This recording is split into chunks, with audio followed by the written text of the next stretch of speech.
Окей. Өнөөдөр бид нэр болохоор rotation matrix гэдэг зүйлийн талаар хэлэх болно. Rotation matrix маань болохоор яг л адилхан transformation matrix. Гэхдээ бидний энд бол бидний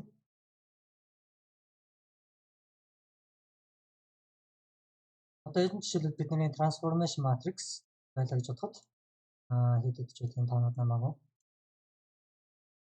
Нэг нь би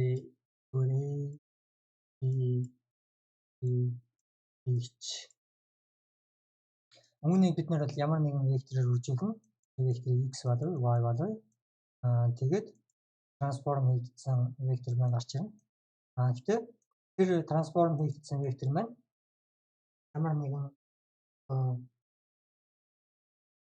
ямар нэгэн градусаар одоо эргэцсэн байгаасаа гэж одоо яг эргүүлэх тэр процессыг одоо хийх тэр үйлдэлийг хийх одоо матрикс маань болохоор rotation matrix. Жишээлбэл одоо би энэ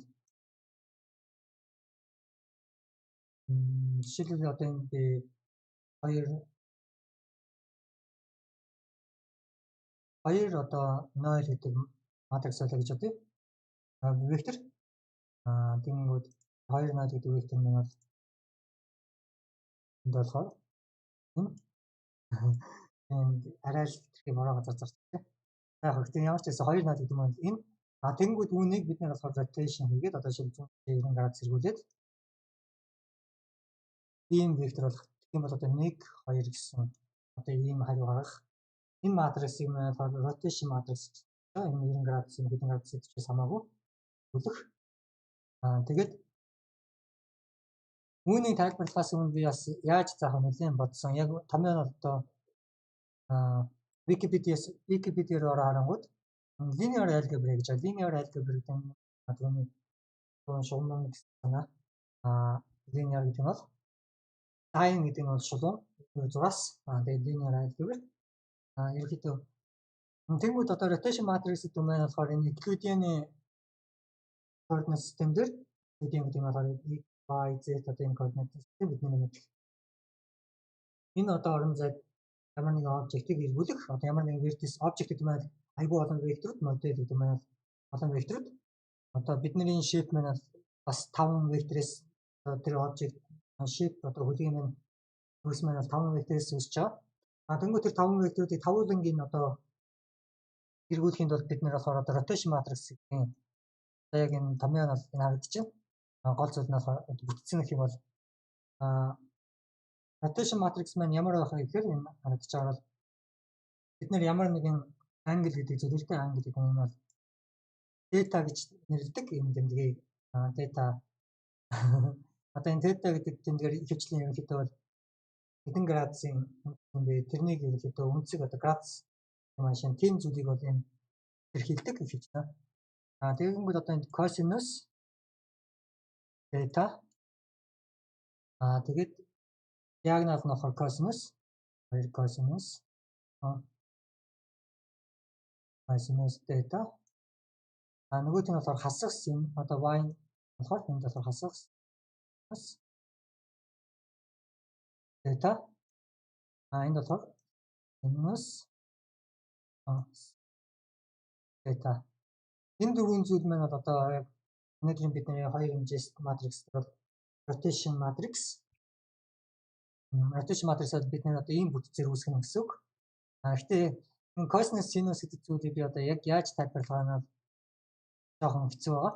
Жишээлбэл одоо би энэ маань ерөнхийдөө яг юу гэсэн үг юм бэ гэх юм бол одоо онцлог гаргаж ирээд mat бүхсэн том эхний хэсгийн том mat cosinus 1 гэдэг зэ. Mat cosinus 1 гэдэг маань бол 0.554 гэдэг хашаа бодоход байна. Cosinus 0 гэх юм бол ямар ч хэсэг cosinus бид нар одоо өнцгөө 0 гэж өгсөн тохиолдолд матриксийн үнцгийн түүнийг болно нь бол 2 болно cosinus гэсэн. Энд болохоор sinus гэдэг нь хоёр нөгөөдөлтэй байгаа. Тэгэхээр бидний одоо үнцэг гэдэг маань дата маань 0 байгаа тохиолдолд одоо cosinus маань бол хариу нь болохоор 1 гэж гарч иж байна.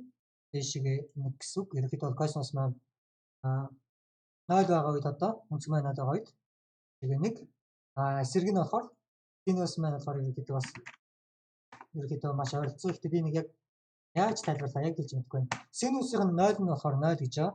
Тэгэхээр синусын 0 нь болохоор 0 энэ хэвээр байна. Одоо би косинус хэсгээд жижиг нэрээр харъя. Мат кос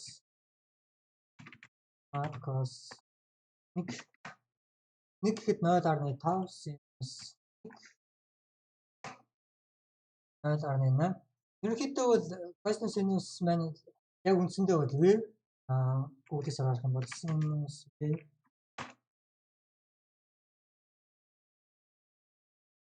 одоо энэ бол яг харагдаж байна. Бид нэр зүүн үнэтэй энэ синус гээд мат синус 0 гэж бичингүүд 0 гарч ирсэн.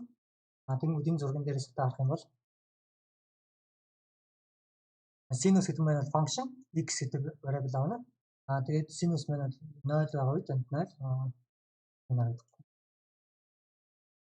синус маань x маань одоо x гэдэг маань бидний үнцэг гэсэн синус маань 0 байгаа үед бол 18 маань 0 дээр байна. Тэгээд энэ тоо маань нэгээс их байгаа үед дээшээгээ явах нэ гэсэн үг. За би хараад нэгээс их юм болоо. Нэгээс их үед нэг дээшээгээ явж байна. Тэгээд синус гэдэг маань одоо x гэдэг тоо маань одоо 0-оос их тоо болох тусам дээшээ явж байгаа. Одоо 1 гэхэд миний түрүүний хариу болохоор арай нэг хүрэхгүй 0.84 гэдээ тодорхой тоо байгаа. Энэ 1 хүрэхгүй арай тийм тоо байгаа. Энэ синус гэдэг функшн маань явсаар хагаад нэг дээр хөрөнгүүдээ буцаад хасах руу орж ирдэг. Тэр тоо нь x маань x тусам одоо 2 3 ч гэдэг юм ингээд тэгсээрээ буцаад 0 болно. Тэнгүүдээ тэр буцаад 0 болж байгаа нь болохоор pi number. Тэгээд буцаад тэр тоо маань цаашаа x тусам хасахтаа болж эхэлнэ. Синус маань хасахтаа болж иж жаад хасахныг болонгуудаа буцаад дэшег яваад 0 болно. Тэгээ энэ маань ингээд дуусахгүй нэг хасах нэг гэдэг хоёр тооны хооронд ингээд дуусахгүй вэ? Хэрвээ энэ x гэдэг маань хасах тоо байсан нэгээс 0-оос бага тоо байсан үед энэ маань дэшег явна. Энд шигээ. Тэгээд яг адилхан тоонууд нь болохоор хасах нэг тэгээд нэмэх нэг хасах нэг тэгээд энэ хоёр хооронд ингээд ийм тоонууд байна гэсэн үг. Тэнгүүд косинус нь болохоор үнэтэй маш ойролцоо. Тэгээд бага зэрэг ялгаатай. Косинус вэ? Одоо энд бол харьцааг нь харуулсан хоёр зураг харагдаж байна. Синус гэдэг нь 0-оос эхлээд ингэж явсаар хагаад 1 хүрээд тэгээ буцаж хасагдчих явсаар хагаад одоо нэгээс бага 0.1 хэд бодгоод аваад явсаар хагаад 0 болно. Тэгээ 0-оос багасч хасах 1 тэгснээ буцаад 0 гэдээ дуусч байгаа. Тэнгүүд косинус маань болохоор 0 гингүүд эхний утга нь бол 1-ээс эхэлж байгаа. Тэгээд бид энэ дээр аваад косинус 0 гэх юм бол хариу 1. Энэ маань болохоор юу гэсэн үг вэ гэхээр косинус маань одоо энд өгсөн бидний үнцэг маань 0 байгаа үед косинус маань 0 байна. Тэгээ энэ маань ингээд доошоогоо одоо тэгээ 0-оос их тоо болонгууд энэ маань биш 1 байна. Юу ярьж байна. Тэгээ нэгээс хасагдчих одоо 0.9 0.8 гэх мэтчлэн ингэж хасагдчих явсаар хагаад 0.1 0 болно. Тэгсэн тэгээд одоо пай хуваах нь 2 гэсэн байна. Хагас пай. Ерөнхийдөө энэ пай гэдэг зүйлийг энэ косинус x-тэй одоо пай гэдэг зүйлийг хэн зайлшгүй хэрэгтэй. Ерөнхийдөө пай гэдэг number одоо гуйх юм бол пай number энийг монголчууд ярихдаа p тоо гэж нэрлэдэг юм билээ. Би болохоор пай number гэж сурсан. Энэ болохоор 3-ыг 14 гэж эхлээл 1 5 9 2 одоо энэ бол бүр урт ингээд үгжлүүд явцсан байна. Энэ бол математик дотор байдаг хамгийн учир бүтүүлэг одоо тоонуудын нэг пай number гэдэг маань.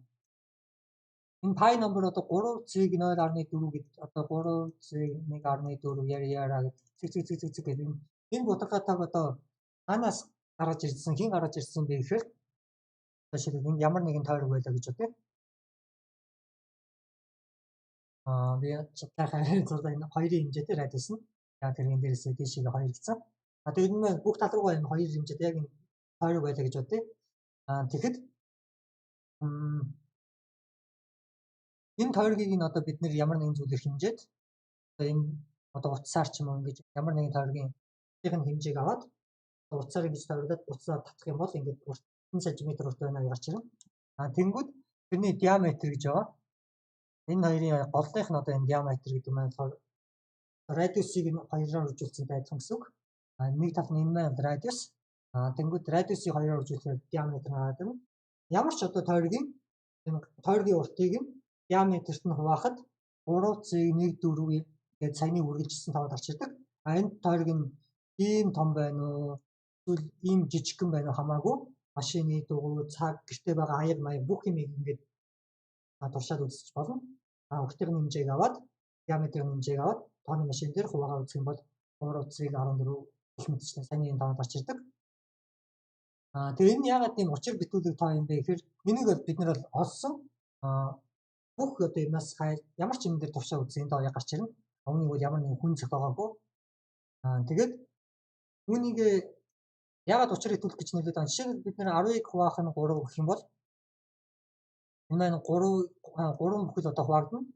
Тэгснээ нэгийг санаа тэгээд сансан нэгээ дахиад 3 дуугах юм бол 3 гэдэг энэ маань бол одоо дуусгүй 3 гэсэн үг гэсэн тоо хязгааргүй тийм тоо. Одоо бид нэр консолоо гаргаж ирээд 10-ыг хуваах нь 3 байж. Тэнгүүд энэ 3 илчилсээр хамгийн сүүл 5 гэсэн байгаа. 5 гэдэг нь болохоор энэ тоо маань memory дотор JavaScript number маань memory дотор 64 bit байдаг. 64 bit гэдэг нь болохоор 64 ширхэг 0,1,0,1,0,1 гэх мэтчлийн тоо гэсэн. Бүх одоо энэ 64 bit маань одоо нэг ширхэг тоо болно. Тэнгүүд энэ 3 гэж явсараа 64 битэндээ тулчихсан. Тэнгүүд хамгийн сүүл их юм round ингээд ойролцоогоор гээд 0.5 гэж очиж чаад. Түүнээсээ энэ маань цаашаа үргэлжлээд тэгээ зааргүй 3 явчихна. Ийм тоонууд бол байдаг. Энэ тооныг бид нэр 3.3 гэж ярьсан ч болно. Ойролцоогоор зүгээр. Тэнгүүд pi number-ыг pi тоог болохоор бид нэр бол тэгж нэрлэж чаддгүй. Яагаад тэгэхээр pi number маань болохоор хизээч давтдаггүй байгаа энэ тоонууд маань. Энийг бүр маш олон эрдэмтэд маш олон суперкомпьютерээр тавиад 64 бит одоо тоо биш. 256 бит, 520 бит, 1024 бит маш том тоонууд болгож үзчихад үүний хуваагаад одоо цаашаа эцсийг нь олох гээд энийг бол маш олон одоо суперкомпьютерээр энийг бол тооцоолж үзсэн. Өнөөдөр ч гэсэн баг бодож байгаа гэж магадгүй мэдэхгүй байна гэсэн. Тэгээд энийг хичнээн одоо урт тооцоолж үзсэн ч гэсэн одоо энд бол 64 битээс бол хамаагүй том тоо харагдчихэв. Миний өнөөдөр JavaScript-ээр би энэ тоог бол яаж гаргаж ирж чадахгүй. Тэнгүүд энэ 64 битээс хамаагүй том тоон дээр хүртэл одоо энэ тоон дээр энэ тоонуудын энд бол нэг 9 гэж хоёр удаа давтагдсан. Тэгээд 8 6 2 8 1 3 4 8 2 5 3 4 2 1 үүнийг бол хүн цээжлэх нэг хизээч байхгүй. Хизээч давтагдахгүйгээр ингээд явдаг юм тоонод байдаг. Тийм учраас бид нэр хамгийн ойролцоогоор эхний энэ хідэн тоог нь ч юм аваад ашиглах болно. Тоглоомынхаа програмд. Тэнгүүд энэ pi гэдэг тоо маань ерөнхийдөө таны Cosmos Linux-тэй бол хамааралтай. Тэгээ одоо энэ зургийг харах юм бол одоо энэ зурган дээр харахад энэ Sinus гэдэг маань ингэж дээшийг явсараад pi-г хуваах нь одоо 2 pi-г хуваах нь 2 хагас pi болоход Sinus маань 1 болно гэсэн юм.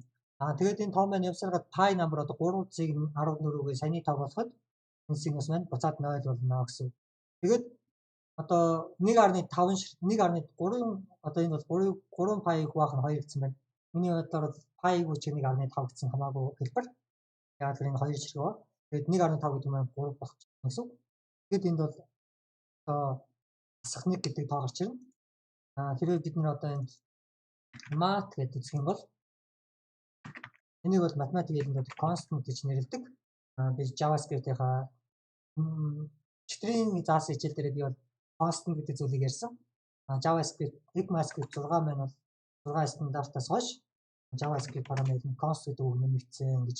Const гэдэг нь болохоор тодогдохгүй тоонуудыг хэлж байгаа гэдэг. Энэ маань болохоор ерөнхийдөө энэ математикийн энэ санаас гарч ирсэн математикийн constant numbers гэж байдаг.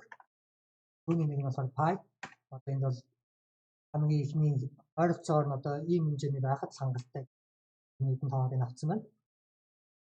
Тэгээд энэ mathematic pi гэдэг одоо math cos function биш sinus function mat pi. Одоо энэ 3.14 хэд гэдэг энэ 5 паслна гэсэн. Тэгэхэд энэ маань 1.2 гэж гарч иж байна. Энэ магадгүй энэ яг энэ тоон бас яг зөв тоож биш гэж магадгүй лээ. Pi number маань хараад үзэх юм бол мөн сүлд явж байгаа pi number маань 739 гэж ямар ч байсан явсан байна. 3 цаг явж байгаа 7 3 9 гэдэг тоо байхгүй. Энэ бол яг цаашаа нарийн хвчлэлтэй явсан тоо. Тэнгүүд энийг бид түрүүлсэн 64 бит намны сүүлийн хэдэн тоог ингээд ойролцоогоор гээд чдаг. Түүнээс цааш 64 бит memory дээр үүнээс цааш одоо хадгалах зайн байхгүй. Тоо хадгалах хязгаартай тулчж байгаа.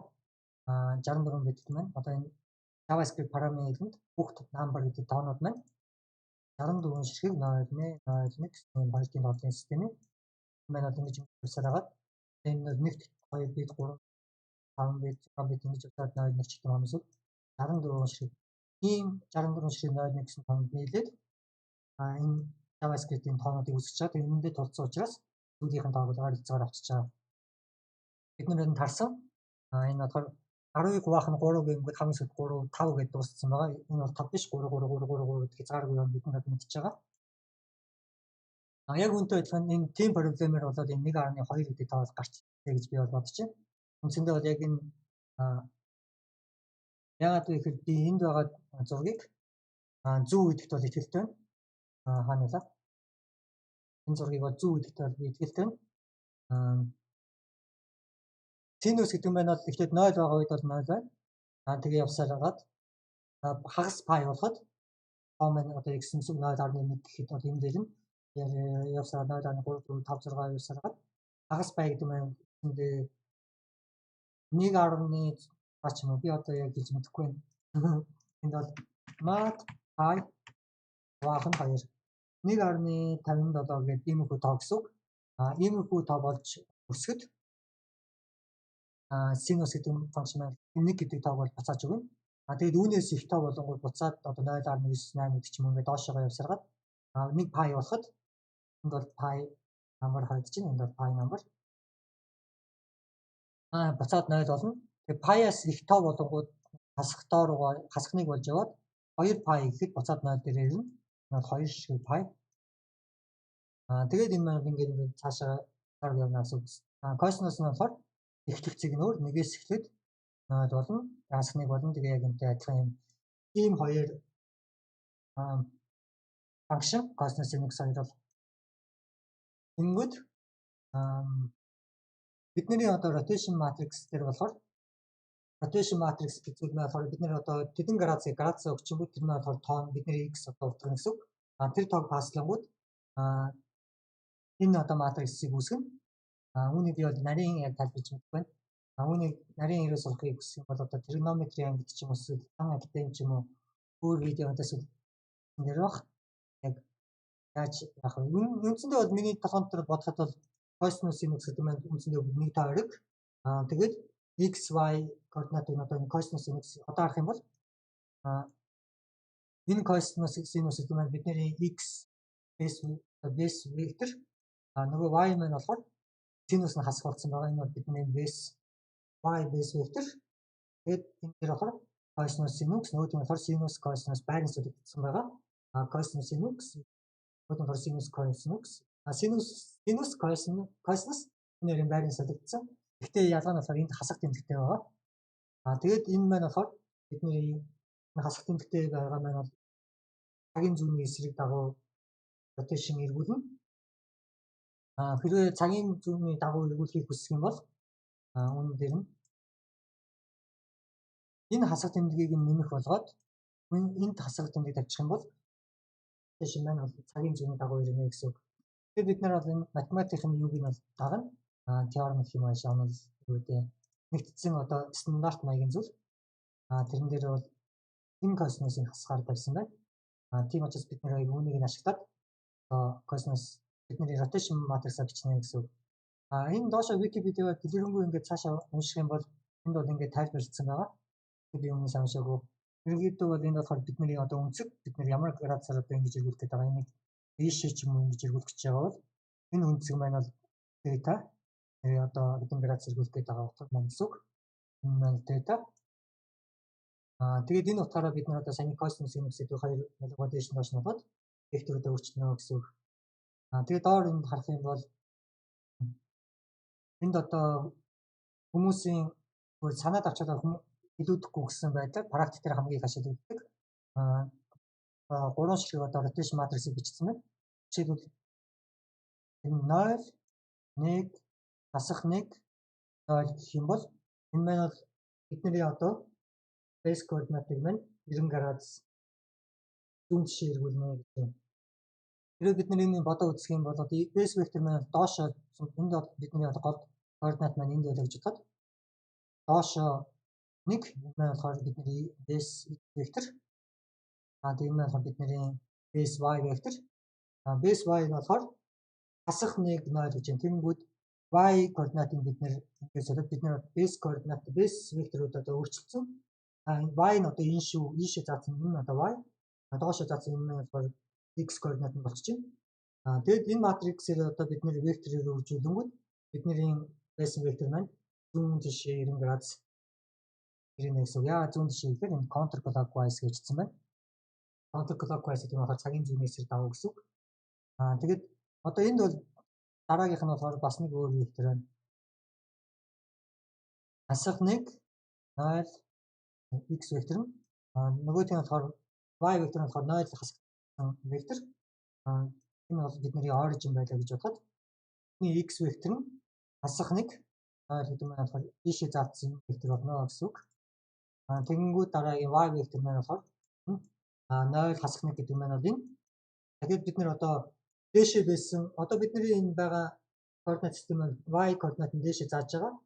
Үүнийг бид нэр одоо 180 градус эргүүлчих юм бол y нь доошоо харна, x нь одоо ийшээгээ ардсан эргээрээ уучж байна гэсэн.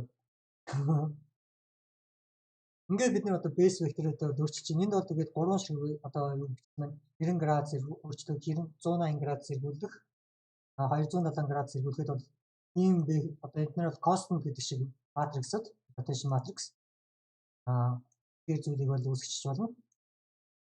Тэгээд доор нь энд зурган дээр жишээ аваад ярьсан байна. Яра комплекс энд болохоор 3D одоо матрик 3 хэмжээс болоод ирэх юм бол 3 хэмжээс rotation matrix энэ талаар бол одоохондоо бид нэр сайн заахгүй яагаад гэвэл би энэ заахгүй цаашаа Quaternion гэдэг хүүхдээ мэд гарч ирнэ. Одоо бичсэн маань Quaternion гэдэг. Тэгэхээр бид нэр өнөөдөр болохоор хамгийн гол нь өнөөдөртөө бол бидний мэдэх зүйл бол энэ rotation matrix маань ийм байна гэдэг үнэгээ биччихэл одоо бид нэр бол хангалттай гэсэн үг. Тэгэхээр энэ дээр бид нэр одоо матриксаа бичнэ. Тэг.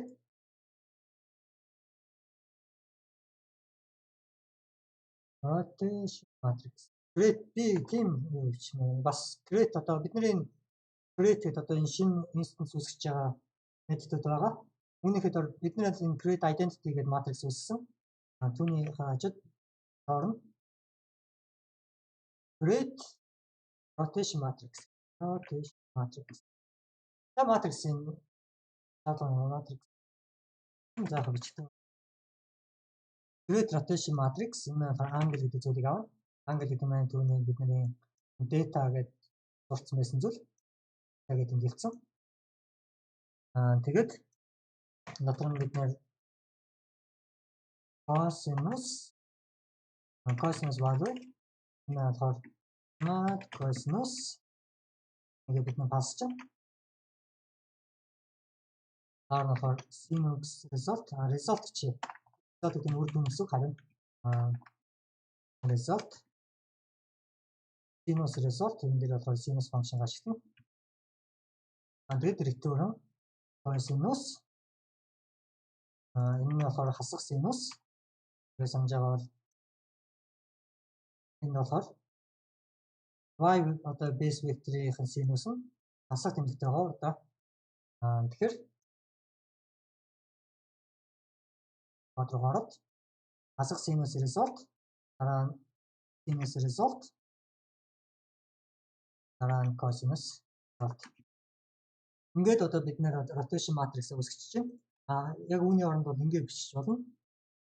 Cosinus angle cosinus angle.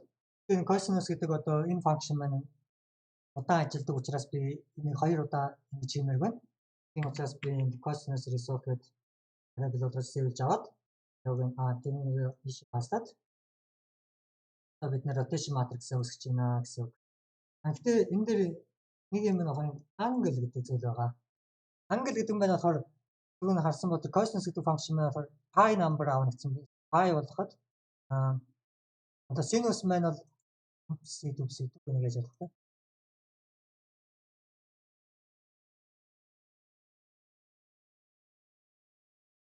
Одоо sinus function маань болохоор 0-оос эхэлнэ. Дээшигээ ингэж нэг хүрт яваад pi number болоход буцаад 0 болно. Тэгээд pi дээр нэмэх нь хагас pi нэмчингүүд хасах 1. Тэгээ 2 pi болгоод буцаад 0 болно.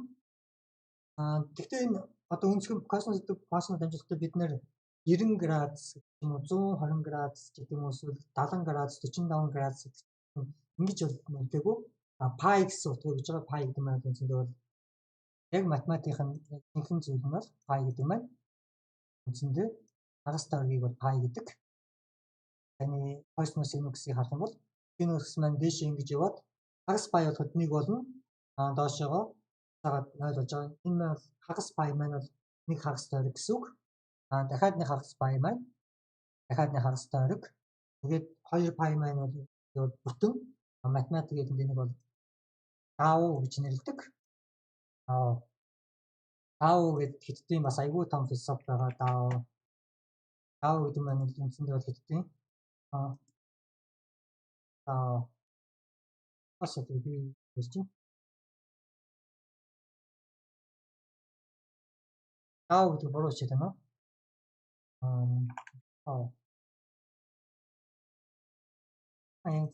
Уул нь бол yin yang гэдэг юм уу? Тийм. Үүнийг бол нэрлэхдээ дао гэж уул нь бол нэрлэдэг юм гэдэгтэй. Энэ бол хоёр одоо зүйлээс бүтсэн юм. Нэг бүхэл зүйл гэсэн үг энэ санаа нь болохоор доторгүй ертөнцийн бүх юм одоо хоёр юмнаас бүтсэн хад цагаан өдөр шиг одоо юу гэдэг их мэдчлэн. Энэ хоёр зүйлийг ингэж хоёр хувааж яриад гэдэг. Хэдтийн дао гэдэг философи нь болохоор үндсэндээ энэ чинь хоёр зүйл биш ээ. Энэ бол нэг юм гэдэг. Яг энэ яг үүнтэй адилхан математикчид нэг тойргийг бас дао гэж нэрлэдэг. Тэр даонд юм бэгингүүд хоёрыг чихэн pi number. Pi гэдэг зүйлийг хоёроор үзүүлээд тэрнийг дао гэж нэрлэдэг. Тэгэхээр хагас pi нэг pi гэдэг нь хагас тойрог. Хоёр pi маань бүтэн тойрог болчихж байгаа. Ерөнхийдөө бол ийм гэхдээ бид нар энэ юуг яаж байгаа гэхээр бид нар одоо rotation хийхдээ дандаа дао одоо pi number энэ зүйлийг ашиглаж одоо бид нэр cosinus sinus function ашиглаж байгаа. Одоо энэ sinus function pi number байлаа гэж бодоход энэ тэнцүү 0 яад вэ гэх юм бол одоо өөрөөр санаж аваад sinus 0 манай 0-оос эхэлнэ. Тэгээ хагас pi болоход 1 болно. Буцаад нэг бүтэн pi болоход буцаад 0 руу ирчихээ. Тэгээд тэр маань 0. Тэнгүүд бид нэр одоо өнцгөө pi number гэдэг шиг одоо ийм зүйл болгож хувирна гэсэн. Үүнийг нь болохоор энэ англ гэж яриад байгаа энэ зүйлийг radian гэж бас нэрлэдэг. Хоёр өөр одоо төрлийн үнцгийг нэрлэх арга гэж ойлгож байна. Radian. Тэгэхээр бид нэр одоо 90 градус гэдэг зүйлийг radian гэдэг зүйл рүү хөрүүлээ гэхэд одоо ямар функшн ашиглах вэ гэх юм бол Google руу ороод degree to radian. Degree гэдэг нь бидний одоо нэрж сурсан зүйл. Тэр маань 90 градус одоо 120 градус, 180 градус, 360 градус гэж бид нэр ярьдаг. Тэнгүүд одоо энэ бид нэр ямар нэгэн degree-гээ буцаж radian болгож cosinus sinus function-ыг паслах ёстой. Тэгэхээр бидний энд ашиглаж байгаа cosinus sinus гэдэг энэ хоёр функшн маань angle гэдэг зүйл маань болохоор авахта энийг radian гэдэг утгаар авна. Radian гэдэг зүйлийг авна гэсэн байгаа. Тийм учраас бид нэр одоо энэ томьёог нь харна гэсэн үг. Яаж одоо энийг convert хийх вэ гэмэд одоо энд жишээ нь degree одоо хичнээн degree байгаа. Түүнийг pi-г 180 хуваагаад хөгжүүлэх нь degree-гээр хөгжүүлэнгүүт radians болоод convert хийчихнэ. Одоо энд бол камер харагдчихна. Тэнгүүд бид нэр одоо ийш шиг ороод math гэдэг рүү ороод саяны одоо convert хийх функшнгуудыг чих хэрэгтэй болж байна гэсэн үг. JavaScript, math бид нарт бол математикийн 3 ширхэг файлтай болсон. Өмнөх ажид одоо бид нар Radian.js Radian энэ маань юу гэх юм бэ гэх юм бол энэ function Radian энэ болохоор бидний үрж байгаа үнцгийг градусаар нь хуваарь авах гэсэн 360 юм уу 120 нэгдийн тэр хуваарь наваад return degree үржих нь одоо нэг саяны сайт руу ороод харах юм бол degree үржих нь pi-г хуваах 180 гэсэн байгаа. Яагаад энэ pi-г хуваах 180 энэ хаанаас гарч ирсэн бэ гэж бодож байгаа бол санаж байгаа pi гэдэг маань юм хагас тойрог гэдэг нь бид нэр бүтэн тойргийг 360 градус гэж нэрлэдэг. Тэнгүүд хагас тойрог гэдэг юм маань 180 градус. Тэнгүүд 180 градусыг энэ нэг pi-н 180 градус юм бол одоо нэг pi-н 180 градус юм бол pi-г хуваах нь 180. Тэнгүүд биднэрт одоо 1 градус нь 1 радиан юм бэ гэдэг гарч ирнэ. Тэгээ одоо 1 градус гэдэг зүйл маань радиан болж конверт хийнгүүт хичнээн радиан юм бэ тэр гарч ирнэ гэсэн үг. Тэр маань радиан бэ гарангууд мат pi хуваах нь 180. Цэг 0.1745 одоо энэ бодгоход хамтарч байна. Түүнийг бид нэр сэвэж аваад variable нэг const ч юм уу constant value байна. Degree degree in radian. Одоо энэ маань нэг ширхэг degree-ийн радианаар хичнээн хэд гэсэн тоо юм бэ гэсэн тоо гэсэн үг. Энэ болохоор mat pi-г хуваах нь 180. Яа одоо энэ pi 180 гэдэг нь хоёр радианаар ярихдаа бид нэг pi маань хагас тойрог. Бид нэр градусаар ярих юм бол 180 градус маань хагас тойрог. Тэнгүүд pi-га 180 градустай хуваачингууд нэг бидний 1 градус гэж нэрлэдэг зүйл нь 1 градус гэж нэрлэдэг зүйл нь хичнээн радиан юм бэ гэдэг нь арчирна гэсэн үг. Тэнгүүд тэр нь фарын тоо 0.017 биш. Тэгээд 174 гэх мэтчтэй ингээд түүнийг бид нэр болохоор энэ constant variable үсгээд degree-ийн radian гэдэг үсгээ авцсан. Дараа нь бид нэр энэ маань хичнээн degree түүнийг одоо radian-аар convert хийх гэсэн үг. Хэрвээ энэ маань 90 degree байх юм бол одоо 90 градус нь radian-аар хэд юм бэ гэмээр degree-га үржих нь 1 градус нь ийм радиан. Тэнгүүд одоо 1 градус нь ийм радиан юм бол 90 градус нь одоо хичнээн радиан юм бэ гэдэг нь гарч ирнэ гэсэн үг. Тэгээд бид нэр индекс HTML энэ математикийн юм дээр функшныг хадгалаад radian гэдэг функцийг нэмээд матрикс руу оронгуудаа энэ angle гэдэг зүйлээ одоо бид нэр юу яах вэ? Create rotation matrix. Энэ маань хоёр янзаар би юу үүсгэх гэж байна. Функшн хоёр янзын хувьдраар би методтэй бичих гэж байна. Нэг нь болохоор radian авдаг аргумент нь энэ болохоор radian аваад convert чинь. Нөгөөх нь болохоор degree авдаг.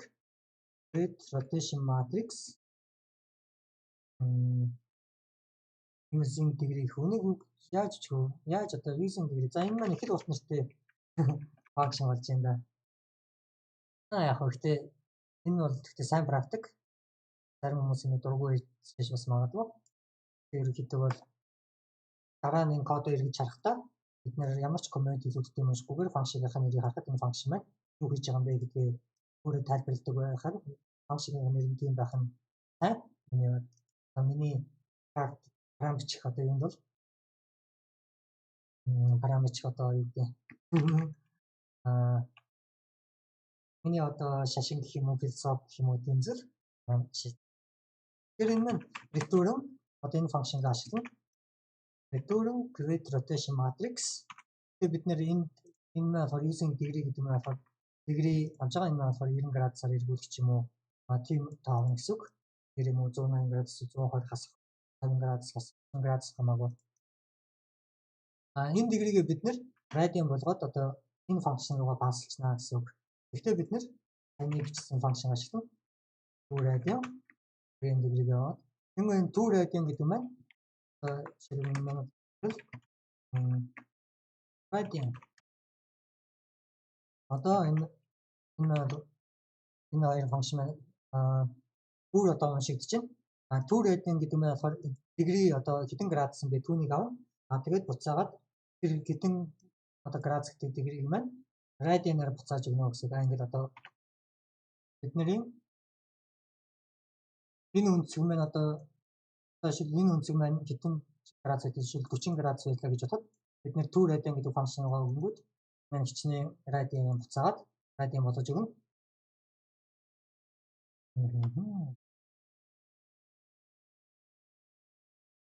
Тэгээд тэрнийг нь одоо бид нэр энэ функшн руугаа радиан одоо хаслаад англи энэ радиан гэж англи энэ радиан гэдэг нэг газар буруу бичсэн байна. Радиан радиан гэж бичсэн байна. Радиан радиан гэдэг баха.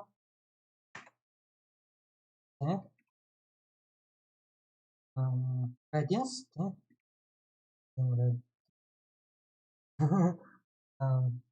радианс фото радианс орчиж. Degree англи үнцэг маань англи гэдэг маань хичнээн градусын үнцгээр үлдэх байгаа. Английн degree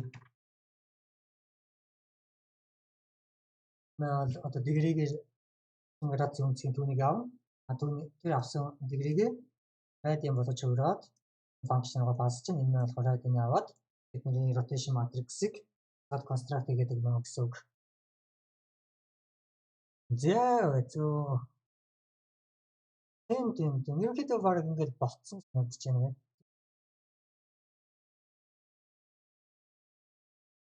Манай ерөнхийдөө бол энэ хоёр функшн маань одоо бидний үүсгэж байгаа rotation matrix.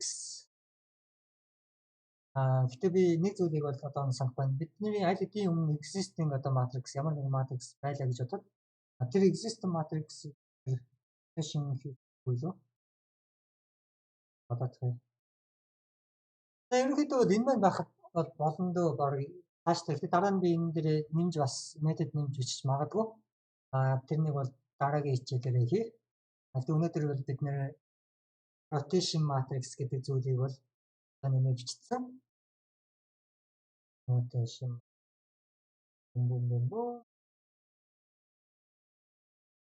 одоо бидний ерөнхийдөө энэ matrix маань translate гэдэг ганцхан зүйл ерөнхийдөө үлдэж гин үү гэж би бол одоо харж байна.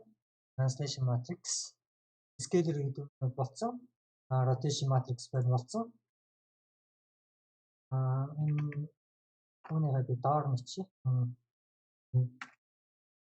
Векторыг үржиж байгаа энэ зүйлийг бол тус section болгож бичээд scalar-үүдээ section rotation matrix-д create matrix-д бас нэг тустай байг.